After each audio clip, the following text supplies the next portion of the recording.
It's 5 a.m. Let's see how much reading we get done before sunrise. It is so nice to see you this morning. I have been sick for the past week, hence the lack of 5 a.m. reading vlogs. I've been up at 5 a.m. and I've been reading at various points in the day, but I was very sore throat, feverish, brain foggy. It wouldn't have made for a good time for the two of us, but I'm feeling much better and I have lots of books to give you updates on. The first book that I finished last week was The Hounding by Zenobie Purvis. I honestly don't even know how to rate that weird little book. If you remember, this was our story that's set in the English countryside in the 1800s, and there's this family of young women, and all of the townspeople are convinced that these women are turning into dogs and attacking animals, causing chaos amongst the town. Obviously, there's a larger metaphor about how a society will treat women who don't fit into a certain mold, particularly in this setting. You know, women who go out without a man accompanying them, women who like to keep to themselves. They must be freaks. They must be turning into dogs at night. But then by the end of it, I was like, wait a minute, are they turning into dogs? Or is the power of persuasion so influential that by the end, I fell for the lie as well? After The Hounding, I felt I needed something that was a little more grounded in reality, so I picked up The Great Alone by Kristen Hanna. This story follows Lenny Albright and her family primarily through the 1970s in Alaska. They decide to move there because Lenny's father was left a piece of property, and he decided that he wants to move his family up there and have them live off the land, away from society, which is going to shit. Turns out that's easier said than done, and there is a lot of domestic violence happening in Lenny's family. So they're in the middle of nowhere, they're isolated, there's dangers outside, there's dangers inside, but in typical Kristen Hanna fashion, she crafts a story that is so complex and layered that it doesn't just feel like trauma.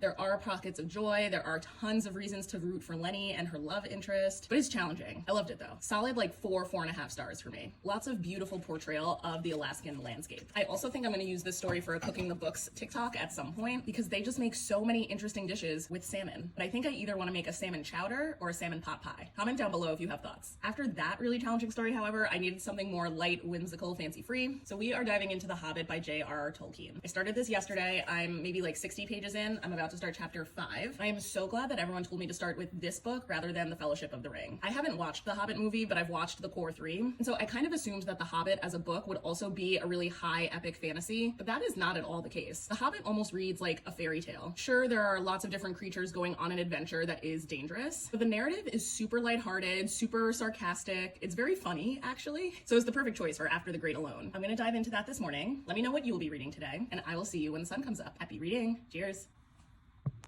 And we're back. I started this morning at page 65 and I'm ending on page 104, so I'm getting pretty close to the halfway mark. Let me know how much reading you got done today, and I'll see you tomorrow at 5 a.m. Thanks for watching. Bye.